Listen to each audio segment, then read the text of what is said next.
フルドエリカの推理は正しいだろう。もともと六軒島に存在した悪霊の伝説、そこに金蔵のオカルト趣味と謎の女ベアトリーチェの名前や肖像が、碑文が次第に加味されていき、黄金の魔女伝説に統合された。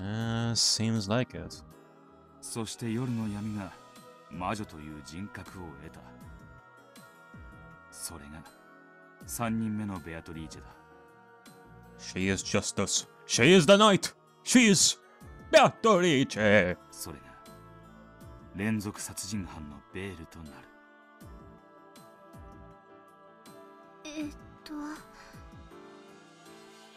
Apparently, she didn't understand a word of Will's sudden monologue. Shannon tried to follow along, but she seemed to be having difficulty. Well, if I am to go with my previous interpretations and such, she is having difficulty, but not in the way that the narration is describing right over here, but let's see. 無理に理解するな。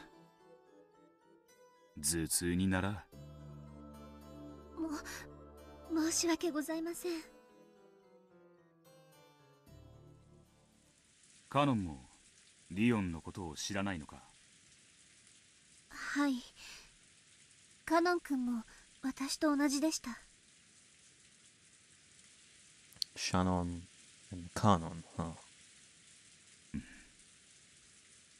カノンも呼んで二人に話が聞きたい。When Will said these words, Shannon's face went blank and her eyes went wide. 申し訳ございません。受付を開けることは許されておりませんので、私には呼びに行くことができません。なら、誰か代わりを呼んできて受付を変わらせる。あんたとカノンと俺、リオンを知らない3人で一緒に話がしたい。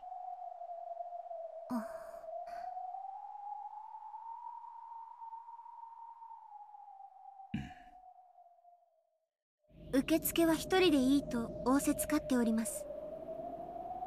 2人いちゃいけねえとは言われてねえはずだ。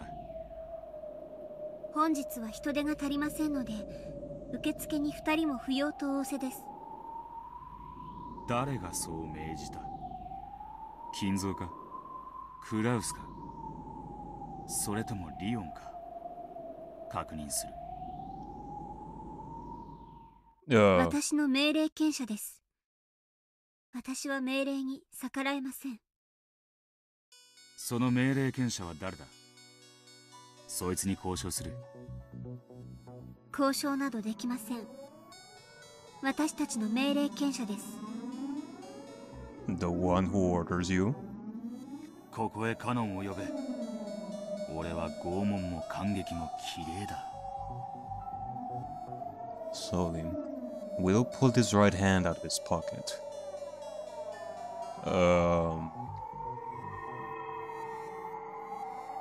When he slowly opened his fist, a small, bright glow emanated from it.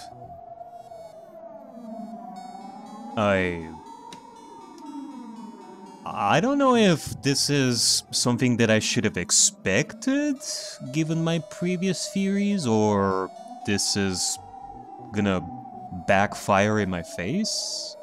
That this is totally something completely unexpected that is happening here with Shannon. You know, when we were asking to call Kanon over here and Shannon said that she couldn't and such, that I was thinking of that one thing of how two people cannot be in the same room, like if they are different personalities of the same body. But this? The flower petal Bencasto had given him had become a glowing birthmark, which sparkled. He held that hand out towards Shannon and slowly approached him. カノンを呼べ。お前たちに確かめたいことが。お呼びできません。それでもなお、それをご希望ですか？呼ばねえなら、お前を感激する。どうしてもとおっしゃるのでしたら、特別にお呼びすることもできますが。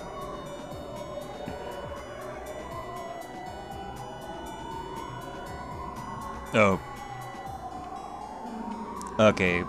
I think that you're breaking the story a little bit with how you are writing your dialogue here, Shano. It's there was some kind of incomprehensible tension between the two.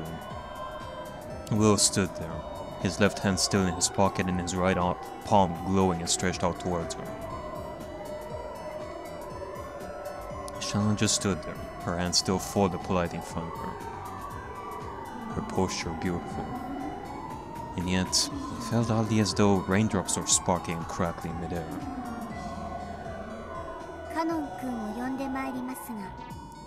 Okay, now it's starting to get weirder and weirder. Is the text gonna become more and more incomprehensible at this point?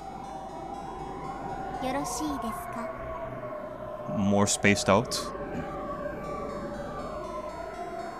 His expression remained unchanged the whole time. Shano's face was still kind and gentle, and yet the tension was as icy as a frozen lake. Beginners in chess will sometimes move their king into check without noticing. One might mercilessly capture a king in such a situation, but high-level players are supposed to calmly warn beginners about their mistake.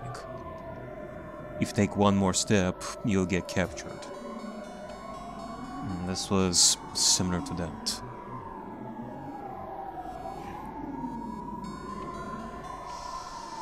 Now, let's move forward. Well, I doubt that at this point we can consider ourselves... I don't think that we can consider ourselves beginner chess players at this point. Let's see. So after all...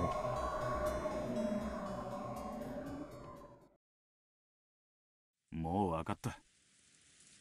十分だ。二人で交代で受付を頼む。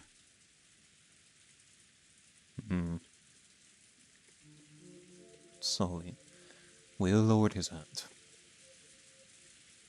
ご理解いただけまして助かります。 The glow slowly vanished from Will's palm. And that completely incomprehensible tension melted away, like a sugar cube in water. However, nothing had changed since the beginning. Will's expression and Shano's expression were the same as they always had been.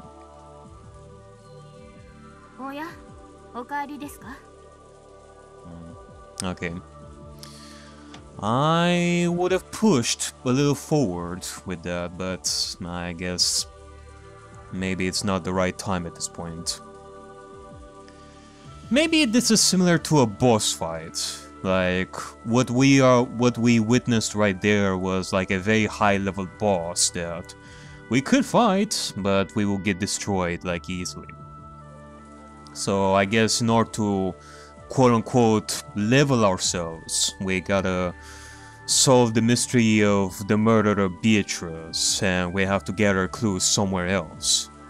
Here, it's kind of like offering Shannon, or the person that is ordering Shannon, the clues that we gathered thus far, and tell them, oh, this is enough.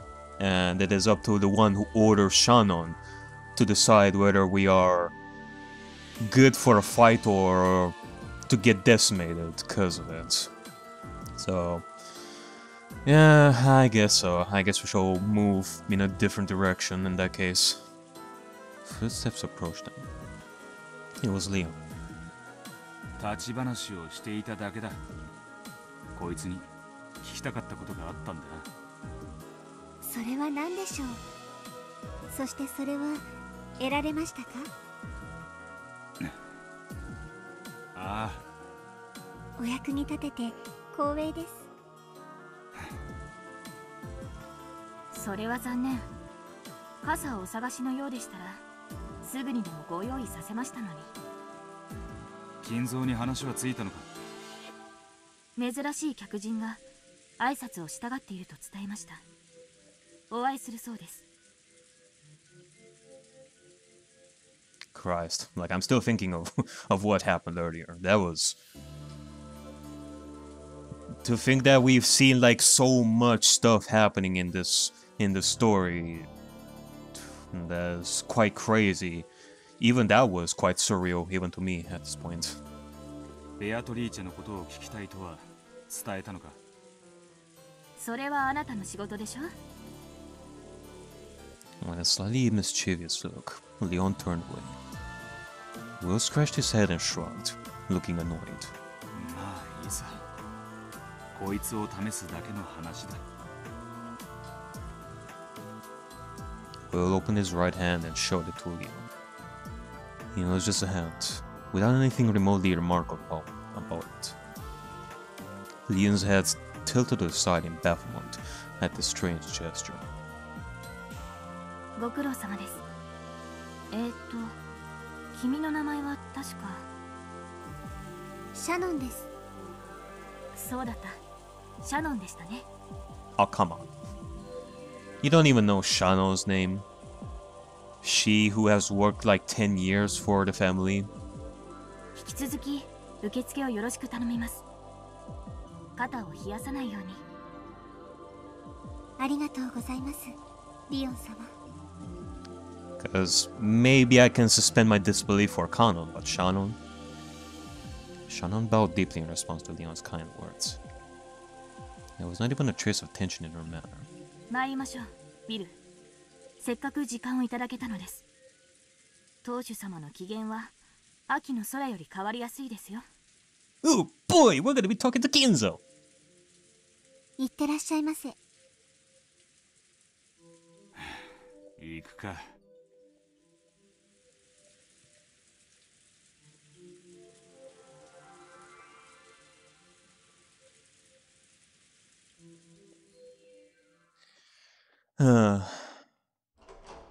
Well, what happened there was pretty interesting in itself, like Shannon's ウィラードさんをお sudden 連れします。 change and such. But what led to that moment is also something that I'm questioning. Like, what is it that made things so surreal there? Was it that Shannon and Kanon cannot be in the same room at the same time? Thus, the one who orders Shannon, or Shannon herself, realizes that Will is up to something, or Will may have an idea, and that will be pretty dangerous for Shannon and Kanon.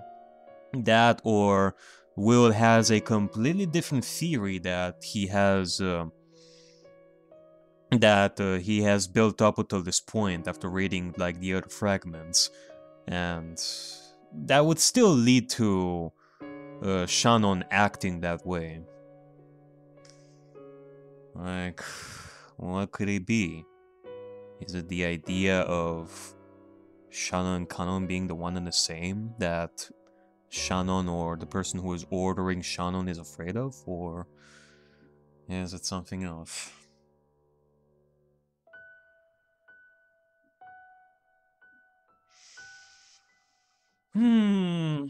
I guess we shall see. Until then, we have Kinzo right over here to face. Like, the thing is, we don't... I mean, I've accumulated ideas throughout the fragments. Will, however, I don't know what he's up to, like what theories he's gained. I'm sure that he has gained plenty of theories up until this point. He seems like a pretty smart cookie as such, so... I shall see. Kinzo and Genji could be seen in the VIP room. Kinzo was sitting back in a chair, his eyes closed as though in a troubled sleep. 親方様、お客様がお見えになりました。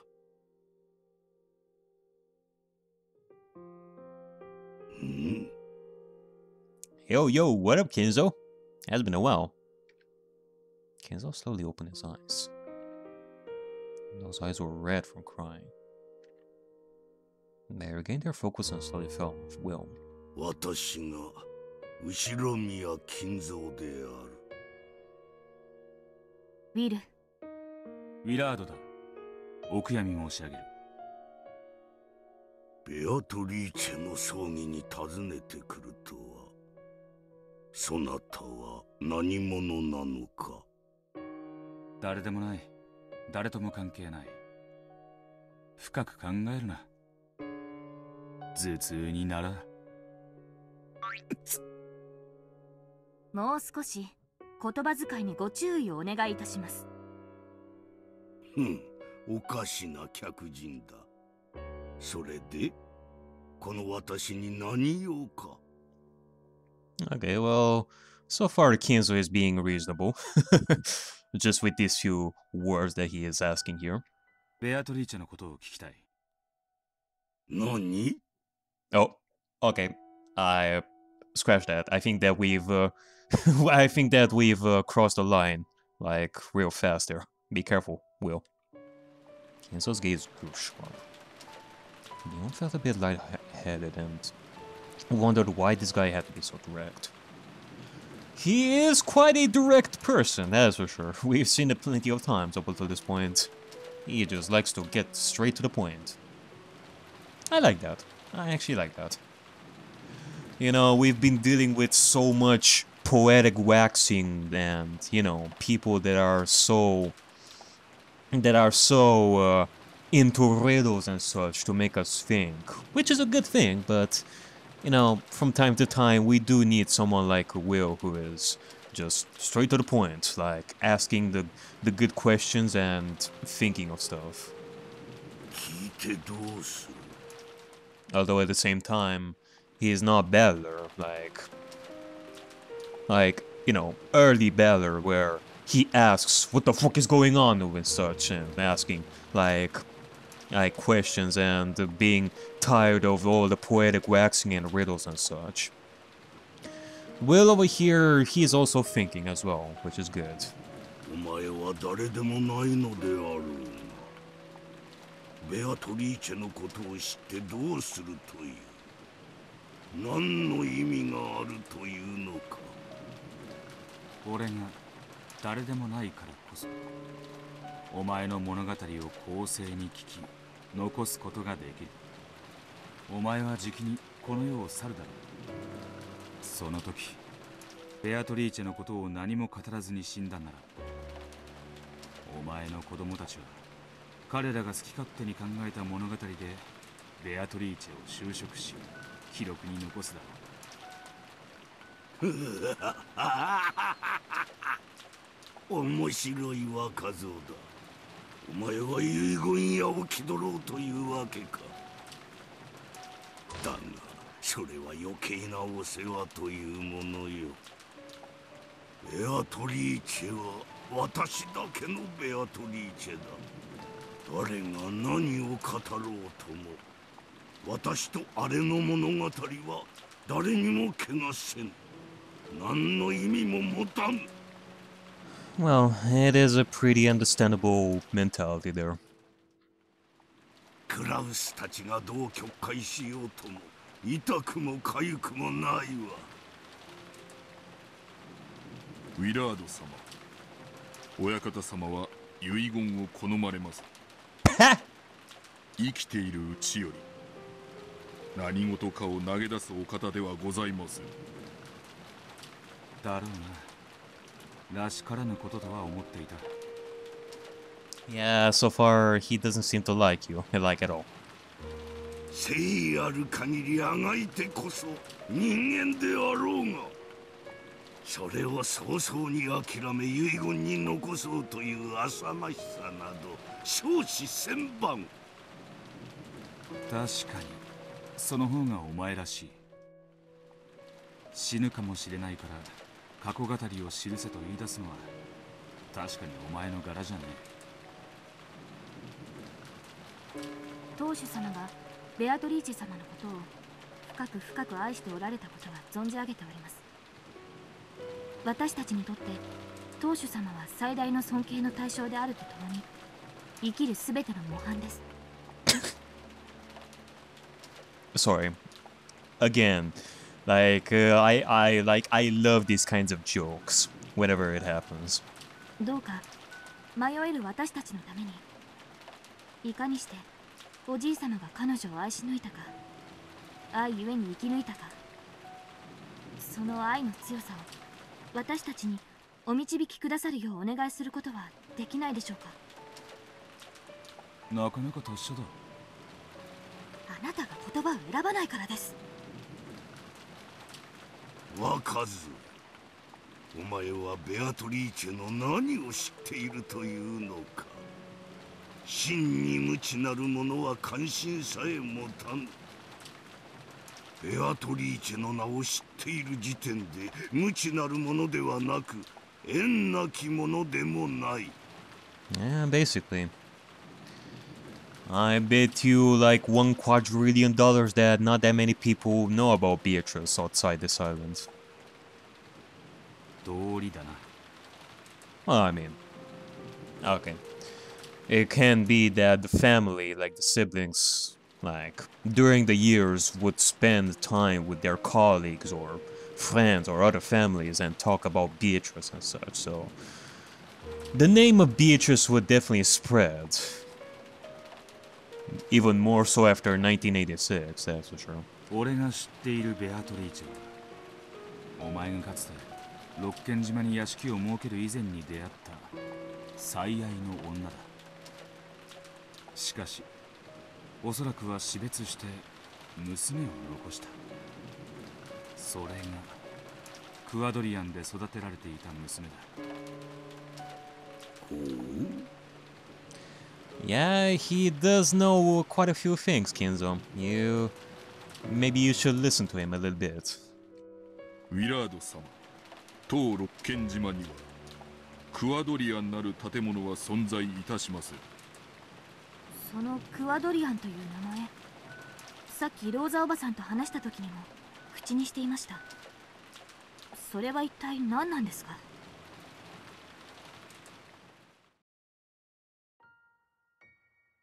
察しはついてるはずだ。愛人の娘を囲う六軒島の森の奥深くにある隠し屋敷の名だ。面白い。クアドリアンの名を知ろうとはな。続けよ。お前に興味が出たぞ。Kinzo shrugged and grinned. クアドリアンにいたのはベアトリーチェの娘だろう。だが少なくともお前はそうは思っていなかった。ほう。ならば何だと思っていたというのか。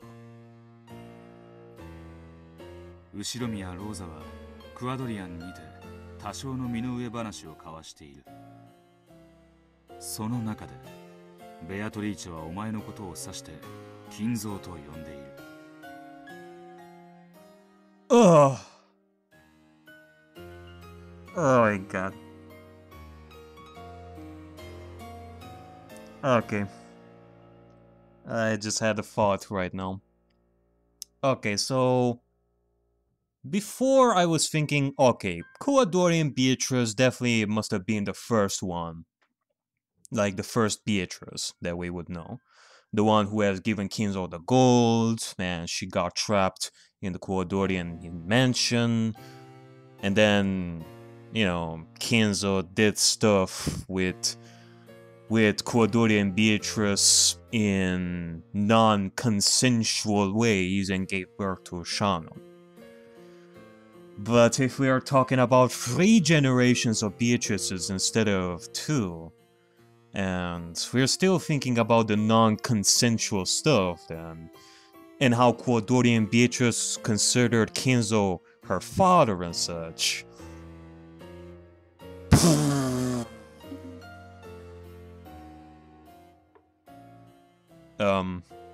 Let me just share one image right over here that I made for the last investigation video here.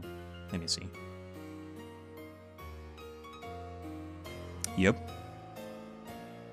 これはお前を前にしても同じだ。彼女はお前を父と思っていると言ったにもかかわらず、父とは呼んでいなかった。呼ばなかったのか、呼ぶことは許されなかったのか。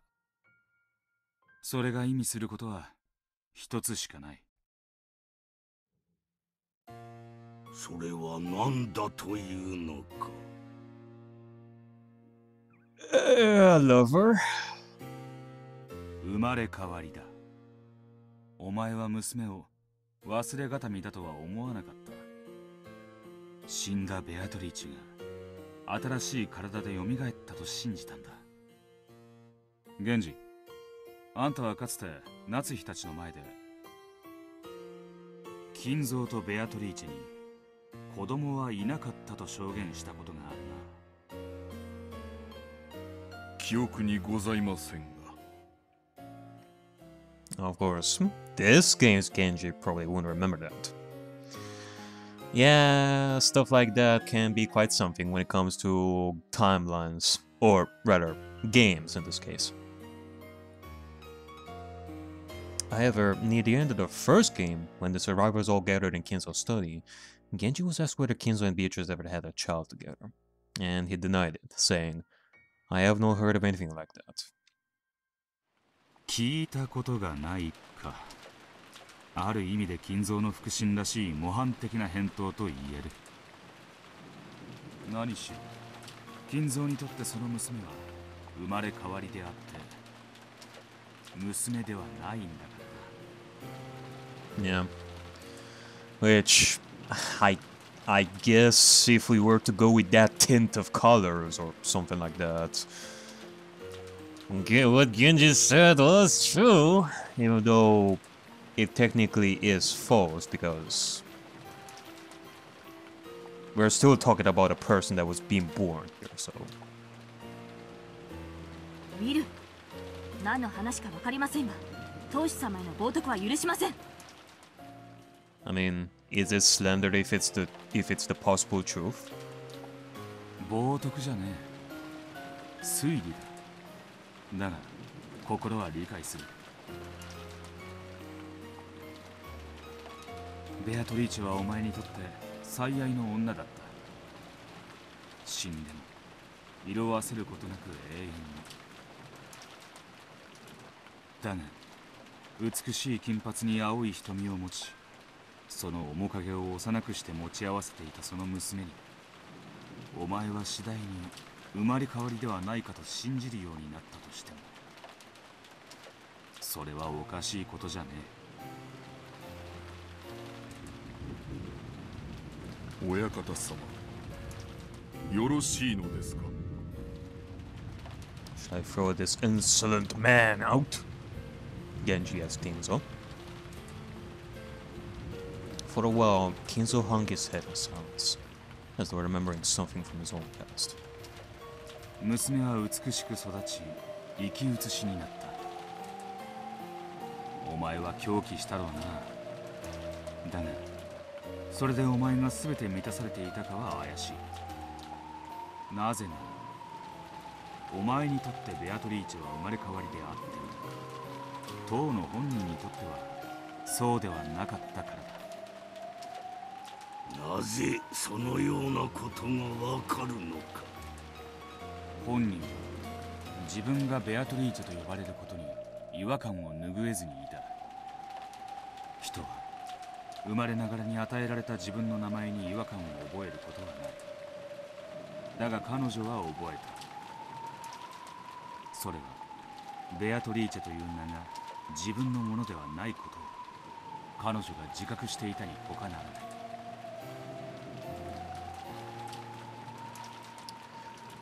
Yeah, that is true. I remember her asking herself about who she is. For Dorian, she asked both Kinzo and Rose about who she わ was. らわは何者なのか。皆はわらわのことをベアトリーチェと呼ぶ。それは確かにそなたの言うように偉大な魔女の名前らしい。しかしそれわらわには魔法など何も使えぬ。わらわはその魔女の魂をこの身に封じられているだけなのだ。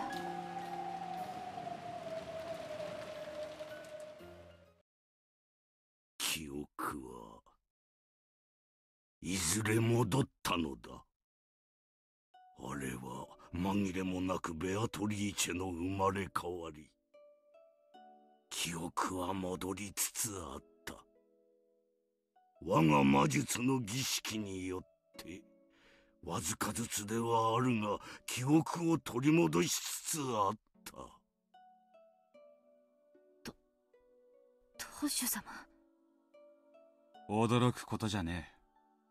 これまでのゲームの情報を並べりゃ導かれるそのままの答えだ。上層のベアトリーチェはそれを指して死んで逃れた魔女の魂を逃さず肉の体に捕らえて閉じ込めたと。そして記憶も力も封じられていると例えた。その解釈もこの推理なら筋が通る。ウィラード様、親方様は偉大なる魔法の儀式により亡きベアトリーチェ様の生まれ変わりの赤子を得たのでございます。それを否定することはできません。コウノトリを否定はしねえ。そして金蔵がどれだけベアトリーチェという女を深く愛していたかも疑う気はねえ。忘れがたみにどういう愛情を注ぐかは人の勝手だ。育つほどに似ていくその姿に金蔵が愛ゆえに特別な感情を持ったとしても俺はそれを人間らしい感情だと思うぜ。お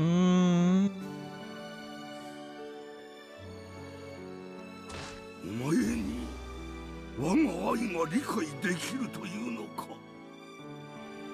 理解する資格はねえ。だが否定する資格もねえ。おお、ベアトリーチェ、私を許してくれ。Kenzo sobbed quietly for a while, wiping away his tears. And because of love, he believed she was Beatrice reborn, and raised her that way.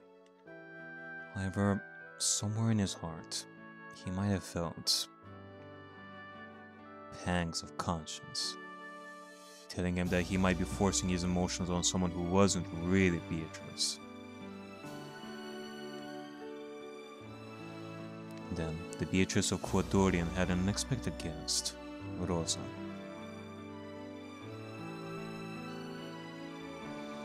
Unable to believe that she was the Beatrice that Kenzo desired, and suffering from her inability to understand who she was, she expressed a desire to escape to the outside world.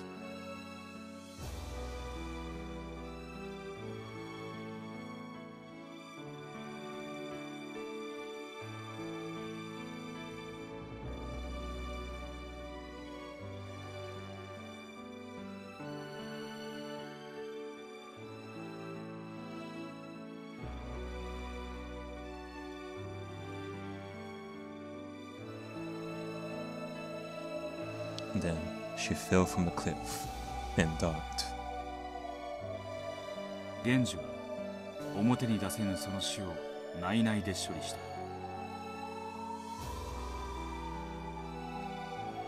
そう仕切ったのは死者のためにやるんじゃねえ。生きてる人間が死んだ人間への未練を断ち切るために行うもんだ。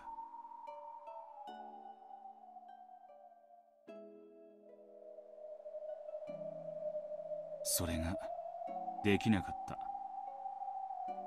だからただれたんだ。And I guess that's why it took you this long to do it in the first place in this game. ベアトリーチェ、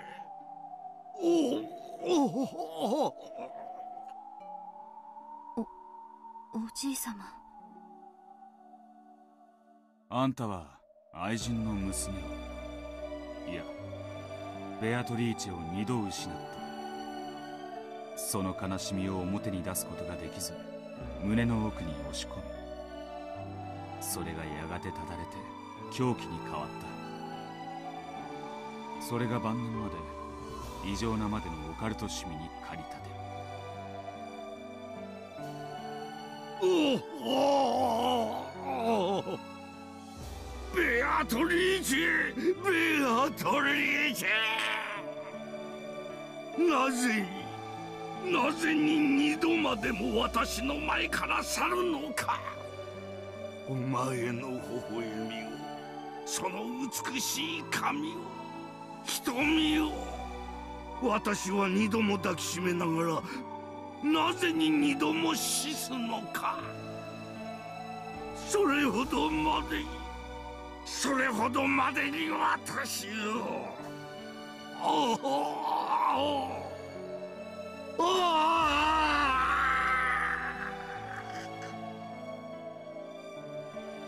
By now, Kenzo wasn't even trying to suppress his sobs. Sometimes he scratched at his head in anguish. Other times, he faced the heavens like an opera singer. Kenzo yelled over and over again, repeating Beatrice's name.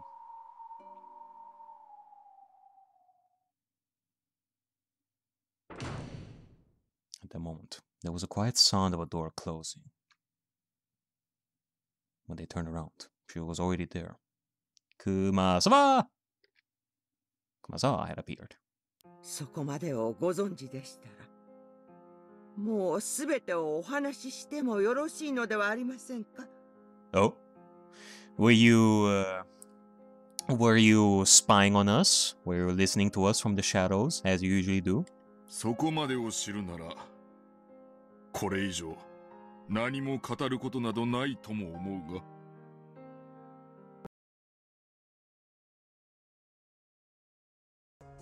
いいえ、語るべきでございます。私は女として、クアドリアンのベアトリーチェ様のお心を誰かに伝えねばと思ってまいりました。そして、その資格を持つ人間が現れました。今こそ、すべてを包み隠さずお話しすべき時かと存じます。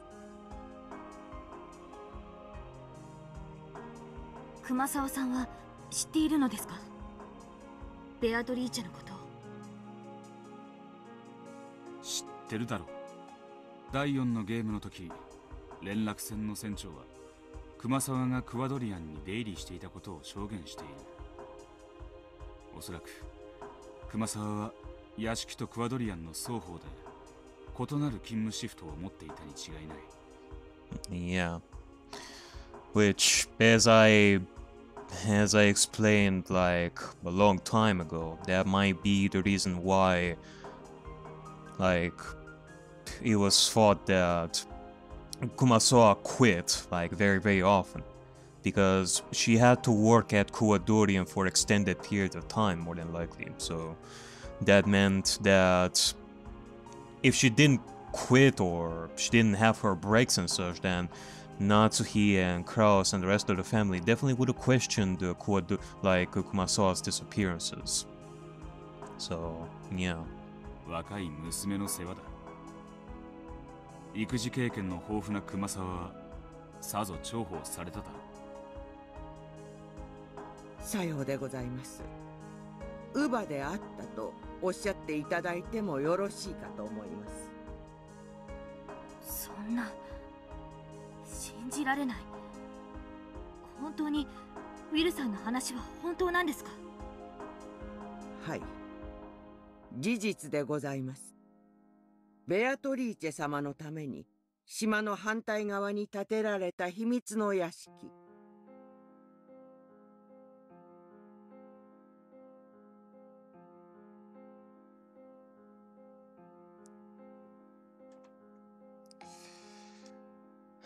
I don't know. You know, we've seen Kenzo cry his eyes out, like sob after Beatrice so many times up to this point. I don't know. I guess it is this time when we've seen Kenzo cry that it kind of makes it feel as if I'm being wrong with some of my interpretations before about Shannon/Kanon being Beatrice. Like, we we are talking about 3 generations of Beatrices and such.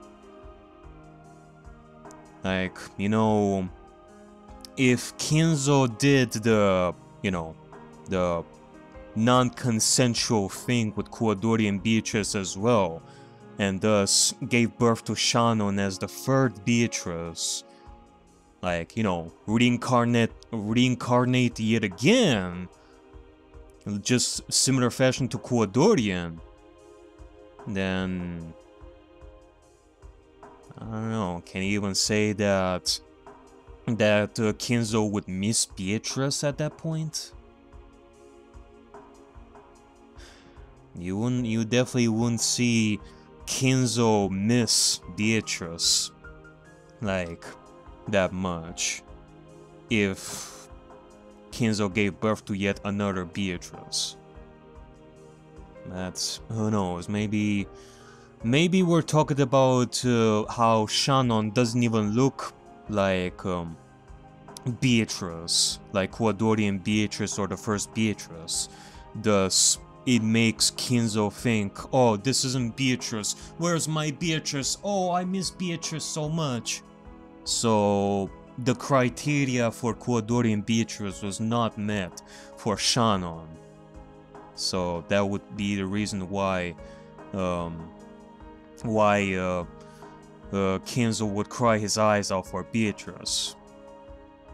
He did not see Shannon as another Beatrice in his eyes. That, or maybe we're going for a plot where Kinzo doesn't even know that Shannon would come from Kuwadori and Beatrice and him. That he would not know that Shannon is actually his daughter, his new Beatrice and such. So there could be that possibility, but if we are not going for that,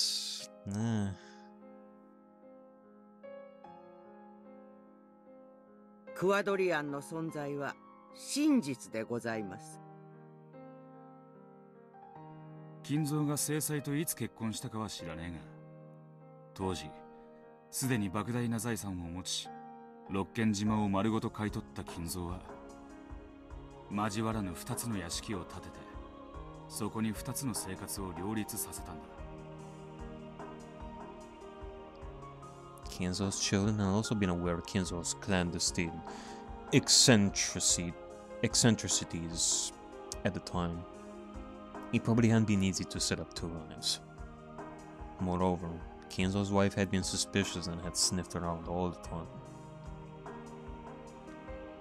親方様はお時間の許す限りクワドリアンへ通われました。時にはご出張と偽られ、何日も滞在され、ベアトリーチェ様との生活を大切になさいました。それは親子としての関係だけでなく、亡きベアトリーチェ様への深い愛を垣間見れる心温まるものでございましたとも。それは亡きベアトリーチェの代用品として扱ったこともあったと言っているようにも聞こえるな。おや、そう聞こえたなら申し訳ございません。ベアトリーチェ様は父からの愛は一心に受けられていたでしょう。しかし時にご自身に理解できぬ愛を強いられていたことは否定できません。Kumasawa's tone made it sound as though she was scolding Kinzo. As a mother who had raised many kids, Kumasawa had probably spotted that Kinzo's love was often of a mistaken sort. However, the more the girl grew to look like her mother, the more distorted and twisted Kinzo's heart became. Because of his deep love, he grew very, very twisted. なじれ我が友よ、分かっておる。我が愛は永遠に不滅。なれどそれが間違った相手に注がれたことがあったの。私は認めねばならぬ。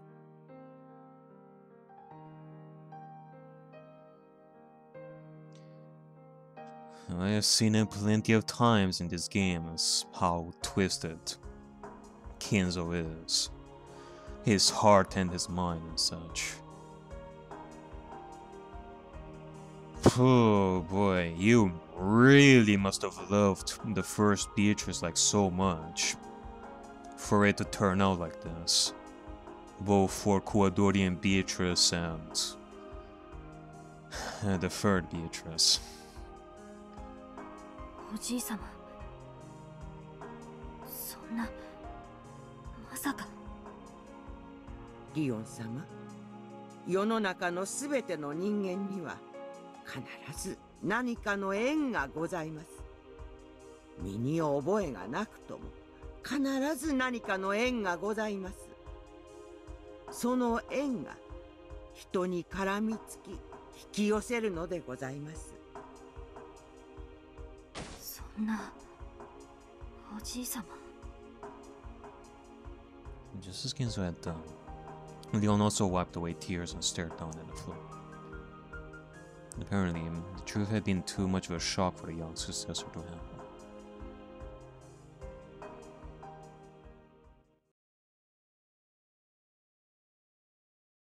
親方様、もう語る時ではございませんか。